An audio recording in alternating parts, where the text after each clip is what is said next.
and you hit that tank with scalar weapons, instantly all the men in the tank are going to die. They're just going to drop down dead. The fuel in the tank will explode. The weapons in the tank will explode. And all of the electronic equipment in the tank will instantly be, the term is used, dudded. In other words, it will turn into a giant dud. And then there'll be nothing left of the tank. And that's what military analysts call a K-kill. In other words, there ain't nothing left, folks. So bye-bye to the tank. Now, how are these weapons powered? Well, as already mentioned, vast energy can be pulled from the vacuum state. That's called zero-point energy to power these scalar transmitters. But never leaving anything to chance. I mean, the Russians are very, very compulsive about things. So they have also sunk 27 separate power taps deep in the earth, all over their land. And remember, they have a huge amount of real estate. I mean, I think the Russian, even without the rest of the satellite nations that used to be part of the Soviet Union, they cover 8 time zones, the nation of Russia. So these things sink deep in the earth where they can draw on what is called telluric energy. Now, that may be a word that's not familiar to you, but it's the energy that we can pull right out of the earth. Now, how does that work? Well, as many of you may know, the center of the earth is a molten core of iron, basically, and nickel. And it spins. Now, the mantle of the earth, which is the hard part of the earth, and we live on the surface of that, is going a different direction. And as any person will tell you, that creates a generator. The earth is a giant electromagnetic generator. And this produces what's called the magnetosphere, which is a sphere of electromagnetic energy around the earth. And that's why, for example, you have a compass that points north. It points to the magnetic pole of the earth. And that's why. It's because the earth has a giant magnetic field. And the Russians have figured, well, actually Tesla originally figured out how to draw energy from this giant field. Now, I mentioned Tesla. We're going to get into a little bit of historical background now. A gentleman by the name of E.T. Whittaker, way back in 1903 and 04, wrote papers beginning the ideas of energy from the vacuum and scalar interferometry. Now, that's 100 years ago, folks, more than 100 years ago. These ideas have been out there, but this guy was regarded as a heretic, and so was the next gentleman we're going to mention. I've already mentioned his name, Nikola Tesla. This man was probably one of the greatest scientists of the 20th century and also one of the very least appreciated. He was decades, if not centuries, ahead of his time. He was a Serb, born in 1856, and even in a young age he distinguished himself as very brilliant. For example, in school they thought he was cheating because he could do integral calculus in his head. Now, I'll tell you, folks, I don't exactly even know what integral calculus is. I know in college I flunked out of the class that I was taking in that subject. So this guy is obviously, smarter than 6 different humans. Anyway, at age 24, he developed the plans for what would become 6 years later the world's first induction engine. That's a technological advance that would change the world of electricity. He also came up with the idea for an AC, or alternating current motor. Nowadays, basically everything that almost everybody uses is AC current. This guy was decades ahead of his time. He had discovered and was using a new type of electrical wave. He repeatedly stated that his waves were non-Hertzian and his wireless transmissions did not fall off as a square of the distance. Now, what does that mean? Well, what it means is that, like, if you're driving in your car and you're listening to the Prophecy Club on your favorite Christian station, okay, and if you're driving away from the radio station, what happens? You start losing the signal. You start getting static, and then finally there's nothing left. That's because regular radio waves fall off as the square of the distance. His waves don't do that.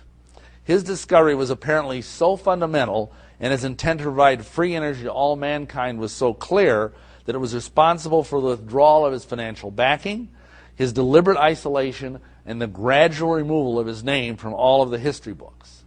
So in other words, this guy went down the memory hole because his great dream, he had 2 great dreams. One was to produce free electricity for everyone. He arrived in 1928 in New York City. He had only 4 cents in his pocket and some of his mathematical equations. He also had a letter of introduction that would enable him to meet the master of electricity, Thomas Alva Edison. I tell you, I would have liked to have been in that meeting. I would have liked to have been a fly on the wall. But anyway, when he met with Edison, he tried to convince him to use AC power. Now, Edison was running on DC current, and he saw AC power as a competition. DC means direct current. So Edison did what everybody did in this situation. He hired the guy, hoping to co-opt him. Well, that didn't work. Tesla was too noble for that. And Tesla soon resigned from Edison's company and eventually managed to get financing to start his own.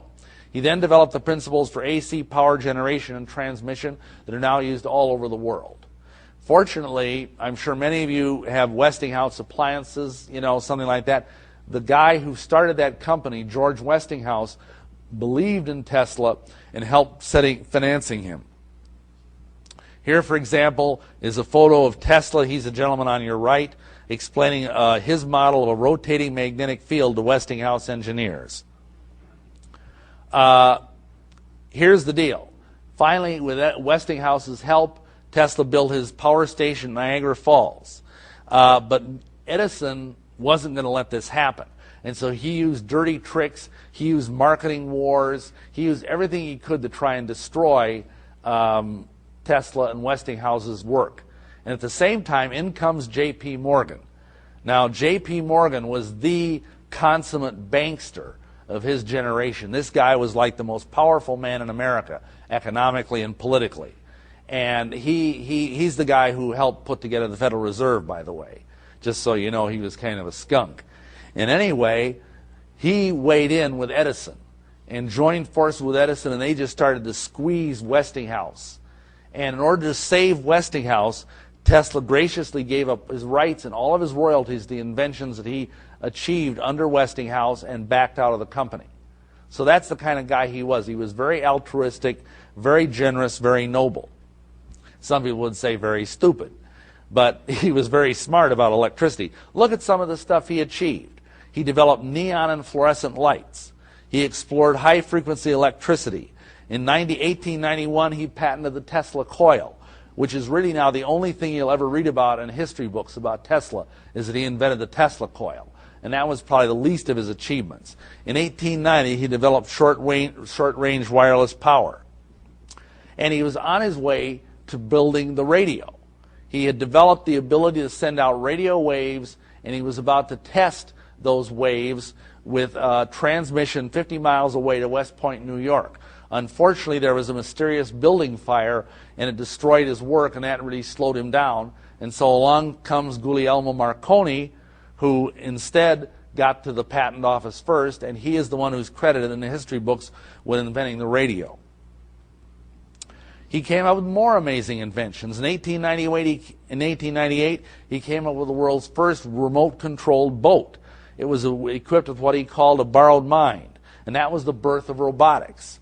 He worked to develop broadcast power through the air. In other words, just in the last 10 or 15 years, we've gotten to the point that we can send, like we can have wireless mics and wireless other things, and now we even have wireless internet connections. Well, he was doing that a century ago.